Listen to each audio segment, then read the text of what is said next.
Hello जी, good morning. कैसे हैं आप सब? तो जी आज एक बार फिर से आप लोगों के साथ वेरी अर्ली मॉर्निंग रूटीन अपना शेयर कर रही हूँ और आज का वीडियो बहुत इंटरेस्टिंग होने वाला है क्योंकि जो हम हाउसवाइफ हैं, गृहिणी हैं, इनके हिसाब का रूटीन जो है मैं अक्सर आप लोगों के साथ शेयर करती हूँ। लेकिन आज जो मेरा वीडियो रहने वाला है वो वर्किंग मॉम्स के अकॉर्डिंग होने वाला है। वर्किंग मॉम्स का रूटीन कैसा होना चाहिए वो मैं आज के वीडियो में आप लोगों के साथ शेयर करने वाली हूँ, जिससे कि जो वर्किंग मॉम्स हमारे चैनल के साथ जुड़ी हुई हैं उन बहनों को भी थोड़ी सी हेल्प मिल पाए। और मेरे पास बहुत बार कमेंट्स आते भी है कि दीदी आप वर्किंग लेडीज़ के अकॉर्डिंग जिनके छोटे बच्चे हैं तो थोड़ा सा रूटीन शेयर कीजिए ताकि हम लोगों को थोड़ा सा आइडिया मिल जाए कि किस तरीके से हम अपना काम मैनेज कर सकते हैं। क्योंकि इनमें कई जो है बहनें ऐसी हैं जो न्यू मॉम्स हैं और जिनका फर्स्ट बेबी होता है ना, उनको ये सब चीज़ें मैनेज करने में थोड़ी सी दिक्कत आती है। अगर आपका जॉइंट फैमिली है तो आप इजीली जो है चीज़ों को हैंडल कर सकते हो, लेकिन अगर आप न्यूक्लियर फैमिली में हो ना तो वहाँ पे थोड़ा सा जो है डिफ़िकल्ट हो जाता है। अब यहाँ अगर आप वर्किंग हैं तो जो अभी मैंने काम किए हैं, जैसे मैट्स वगैरह झाड़ के उठाए हैं, ये आप रात को करके रख सकते हो। ये सब्जियां जो हम शाम को लेके आए थे, मिठाइयाँ आई थी, तो ये सब ऐसे ही था, तो मैं इनको अभी मॉर्निंग में जो है अरेंज कर रही हूँ। आप ये जो छोटे मोटे काम हैं इनको रात को आप मैनेज करके सोएं तो सुबह में ये वाला टाइम बच जाता है। अब मेरा क्या होता है कि सुबह उठने के बाद मुझे ये रहता है कि मैं अपने आप को बिज़ी रखूँ, क्योंकि ये काम अगर मैं रात को करके सोऊंगी तो फिर वही मैं 6 बजे 7 बजे उठूँगी। लेकिन मुझे अपना उठने का रूटीन जो है सेम रखना है, मुझे उठने का शेड्यूल ख़राब नहीं करना है। इसलिए मैं क्या करती हूँ, अगर सुबह किसी दिन मुझे कोई एक्स्ट्रा काम है, इम्पॉर्टेंट काम है, ज़्यादा टाइम लगने वाला काम है, तो ये सब मैं रात को करती हूँ, नहीं तो मैं मॉर्निंग में करती हूँ, तो मेरा मैनेज हो जाता है। लेकिन जो वर्किंग मॉम्स हैं, आप डस्टिंग रात को करके रख दें, अपने घर के जो भी मैट्स वगैरह बिछे हुए हैं वो रात को कर दें, सोफ़े वगैरह रात को ठीक करके सोएं, तो सुबह में ये सब टाइम बच जाता है। और अगर आपके घर में हेल्पर आती है, आपको सिर्फ ब्रेकफास्ट वगैरह बनाना है, तो भी मैं आपके साथ आगे इस चीज़ के लिए टिप वीडियो में शेयर करूँगी। और यहाँ पे आज मैं करने वाली हूँ सारे इसकी ड्राइंग रूम की डीप क्लीनिंग, क्योंकि सोफ़े जब से आए हैं ना, लगभग 1 महीना हो गया है, सोफ़ों के नीचे से या पीछे से जो है मैंने झाड़ू और मॉपिंग नहीं किया है। तो आज बस मेरा ये था, मैं जानबूझ के थोड़ा और जल्दी भी उठी थी बाकी दिनों से, क्योंकि मुझे रात को ही ये था कि मुझे सुबह उठ के सोफ़ों के पीछे की क्लीनिंग सारी करनी है। और बच्चे सोफ़े पे बैठ के खाते भी हैं। हमारा छोटा वाला लाला आता है तो वो भी चीज़ें इधर उधर पटक देता है। तो बस ये रहता है कि नहीं, एक बार इसके नीचे से कर देते हैं, क्योंकि घर में क्या होता है ना कि अगर छोटे छोटे कोनों में खाने पीने की चीज़ें गिरी रहती हैं, आप उनको टाइमली क्लीन नहीं करते हो तो घर में चूहे आ जाते हैं, जो बहुत बार शिकायत रहती है ना। हमारे घर में बहुत चूहे हैं, हमारे घर में कॉकरोचेज़ हैं, हमारे घर में बहुत सारे इंसेक्ट हैं, तो वो इसी कारण से होते हैं कि आपके घर में छोटे बच्चे हैं, सोफ़े पे बैठ के कुछ खाया, गिर गया, सोफ़े के जो कॉर्नर्स होते हैं उनमें घुस गया, आप नहीं क्लीन करते हो तो उनकी महक से ये सब चीज़ें घर में आ जाती हैं। और मुझे तो स्पेशली कॉकरोच, छिपकली तो फिर भी मैं थोड़ा सा टॉलरेट कर लेती हूँ, लेकिन चूहे वगैरह इनसे बहुत एलर्जी है। तो मेरे घर में बहुत कम होता है कि चूहे वगैरह आएँ, क्योंकि मैं इन सब चीज़ों का बहुत ध्यान रखती हूँ कि कहीं भी खाने पीने की चीज़ इधर उधर ना गिरी रहे बहुत ज़्यादा टाइम तक। तो यहाँ मैंने ये सोफ़े वगैरह हटा के जब क्लीनिंग की ना, तो इसके पीछे से भी एक आध मूंगफली निकली थी जो गज्जक बच्चे खाते हैं। और जो वर्किंग लेडीज़ हैं या वर्किंग मॉमीज़ हैं, ये वाला काम आप छुट्टी वाले दिन कर सकते हो, थोड़ा सा जल्दी उठ के। अब ये भी रहता है वर्किंग लेडीज़ को कि हफ्ता भर आप काम करते हो तो छुट्टी वाले दिन आपको रेस्ट चाहिए होता है। तो उसमें बहुत सारे, मैंने जो वर्किंग लेडीज़ होती हैं या वर्किंग कपल होता है ना, उनको ये देखा है कि जब आपका वीकेंड होता है तो आप शाम के टाइम घूमने चले जाते हो, लेट नाइट आते हो, लेट सोते हो, तो ऑब्वियस सी चीज़ है कि मॉर्निंग में आप लेट ही उठोगे। तो उसमें क्या है कि आप जैसे संडे को आपका ऑफ है तो आप संडे को दिन में घूमने चले जाओ, आपका सुबह का भी टाइम बच जाएगा, आपका शाम का भी टाइम बच जाएगा और चीज़ें भी बहुत ईज़िली उससे मैनेज हो जाती हैं। और जिनके छोटे बच्चे होते हैं ना, उन माँओं के साथ स्पेशली ये चीज़ होती है कि जब तक बच्चा सो रहा है आप तब तक काम कर सकते हो, आपके पास वही टाइम सुकून का होता है कि उस टाइम पे आप बहुत शांति के साथ काम कर सकते हो। नहीं तो अगर बच्चा बहुत छोटा है तो उठने के बाद वो वैसे परेशान करता है, गोदी में लेके उसको घूमो। अगर बच्चा पैदल मतलब पैरों से चलने फिरने वाला 1 से 2 साल का, 3 साल का है, तो वो मम्मियों के पीछे पीछे पीछे पीछे बच्चे रहते हैं, तो उस टाइम पे काम करना भी थोड़ा डिफ़िकल्ट हो जाता जाता है और डर भी रहता है कि ऐसा ना हो कि बच्चे के लग जाए, बच्चा कहीं हाथ डाल दे, बच्चा कहीं पैर लगा दे, बच्चे को चोट लग जाए। तो कई बार ये डर जो है मम्मियों के बीच में मन में बना रहता है। तो बस इसका एक यही सॉल्यूशन है कि भाई जब आपका बच्चा सो रहा है उस टाइम पे आप अपने काम निपटाओ, या फिर आप रात को ये इस तरीके के सारे काम करके और तब सो। अब रात को झाड़ू नहीं लगती है तो आप इसको हटा के और कपड़े से पोंछ लो, साइड में कूड़ा इकट्ठा कर दो, मॉर्निंग में उठ के हम झाड़ू लगा सकते हैं।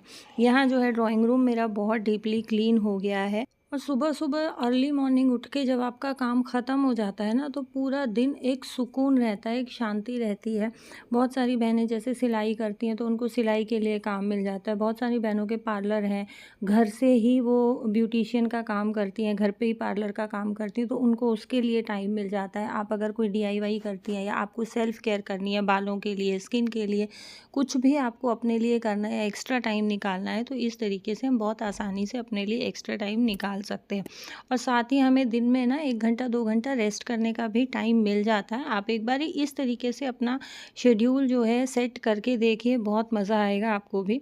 यहाँ बाहर कुछ एक जूते रखे हुए थे, क्योंकि जब भी हम लोग बाहर से आते हैं तो शूज़ डायरेक्टली अंदर नहीं लेके आते हैं, बाहर ही छोड़ देते हैं।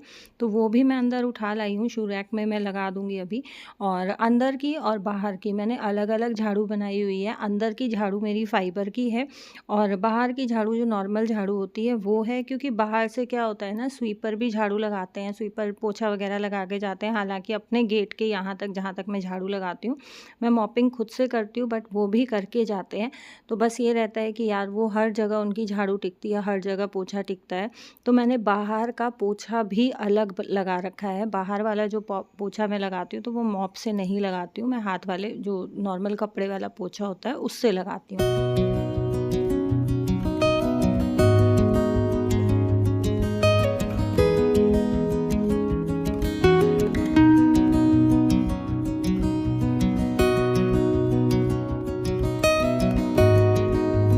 तो जी बस साफ़-सफ़ाई का काम ख़त्म करने के बाद सीधा नहाने चली गई थी, क्योंकि झाड़ू पोछा करने के बाद ना बिना नहाए नहीं रहा जाता है। मॉपिंग करते हैं तो वो बकेट के जो छींटे लगते हैं ना, तो मेरे को बस ये रहता है फटाफट से नहा लो।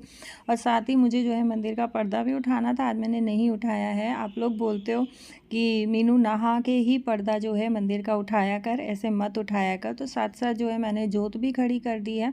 पाठ मैं काम वगैरह ख़त्म करने के बाद करूँगी, पाठ अभी नहीं कर रही हूँ, क्योंकि बच्चों के लिए मुझे स्कूल के लिए नाश्ता बनाना है।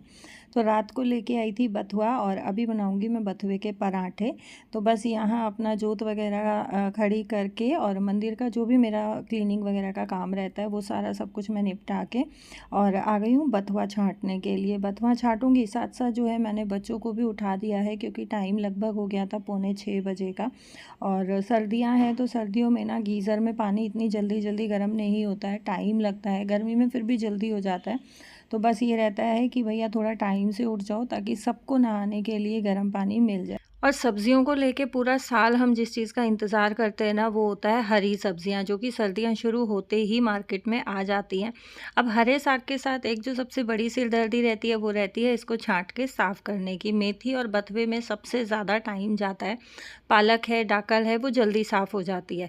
तो मैं इसको ज़्यादातर क्या करती हूँ, रात को ही साफ़ करके छांट के रखती हूँ, ताकि सुबह में टाइम कम लगे। लेकिन आज मैं बहुत ज़्यादा अर्ली मॉर्निंग उठी थी तो मेरे पास टाइम था, सो मैंने सुबह बथुआ छांट लिया। और मुझे एक ही जूटी छाँटना था, बाकी की 2 जूटी जो है वो मैंने उठा के रख दी है। जब मैं रायता बनाऊँगी तब मैं उसको छाँट लूँगी, या दिन में मुझे टाइम लगेगा तो मैं छाँट लूँगी। यहाँ बथुए का आटा गूँथने के लिए मैंने बथुए में हरी मिर्ची और हरा धनिया डाल के उसको पीस के प्योरे बना लिया था। थोड़ा-थोड़ा पानी डाल के पीसा था और वो उस बथुए के पानी से ही, या उसकी जो ग्रेवी प्योरे जो बनाई थी उसी से मैंने आटा गूँधा है। उसको बारीक-बारीक काट के भी हम बना सकते हैं, लेकिन उसमें ना पत्ते दिखाई देते हैं तो बच्चे खाने में थोड़ी आनाकानी करते हैं। हालाँकि मेरे बच्चे खा लेते हैं, बट पीस के जब हम आटा गूँथते हैं ना तो बच्चों को पता नहीं चलता, उससे बच्चों को ग्रीन कलर दिखता है तो बहुत एंजॉय करके वो उसको खाते हैं कि ग्रीन पराठा है, ग्रीन पूड़ी है। तो जिनके बच्चे हरा साग नहीं खाते हैं, हरी सब्ज़ी नहीं खाते हैं, वो इस तरीके से पराठे बना के दें, बच्चे बहुत जो है मज़े के साथ खाते हैं। लकी का ब्रेकफास्ट लंच होने के बाद उसको स्कूल ड्रॉप कर आई हूँ। यहाँ बाहर वाले रूम में खुशी बैठ के पढ़ रही है, तो इसको ब्रेकफास्ट के लिए पूछने आई थी। थी। इतनी देर में जो है डोरबेल बज गई। डोर पे देखा तो मेरा एक पार्सल आया है। ये मैंने लगभग 10-12 दिन पहले ऑर्डर किया था। इस बार ये ऑर्डर आने में बहुत ज़्यादा लेट हो गया और मैं बहुत टाइम से इसका इंतज़ार कर रही। आ गया कुकर मेरा। Oh wow wow wow wow. See guys how much struggle I do. मेरे कपड़े कोई नहीं निकालते, इतने सारे डब्बे, इतने भारी भारी डब्बों से मैंने 4 कपड़े निकाल लिए। मेरी कमर दुख गई। और ये प्रोडक्ट मेरे किचन में स्टील के बर्तनों में एक और नया एडिशन है। जैसा कि आप लोग जानते हैं, मैं लगभग पिछले 7-8 महीने से पूरी कोशिश में लगी हुई हूँ कि अपने किचन से एल्यूमिनियम के बर्तन पूरे तरीके से बाहर निकाल दूँ और उनको मैं रिप्लेस कर रही हूँ स्टील के बर्तनों से। और हर बार ये पॉसिबल नहीं होता है कि हम मॉल जाके स्टील के बर्तन खरीद के लाएँ, तो इसके लिए मुझे ये एक बहुत ईजी वे लगता है कि मैं इंडस वैली से स्टील के बर्तन जो है ऑर्डर करती हूँ। इसमें मुझे अब की बार ये मिला है थैंक यू कार्ड, और इसमें मुझे एक एक्स्ट्रा कूपन कोड मिला है जिसको कि मैं यूज़ करूँगी तो नेक्स्ट टाइम मुझे मेरी शॉपिंग पे 10% एक्स्ट्रा डिस्काउंट मिलेगा। और खुशी भी अपनी क्लास के लिए रेडी हो गई है, साथ ही ये दिखा रही थी थैंक यू कार्ड में क्या क्या विशेज़ लिख के आई है।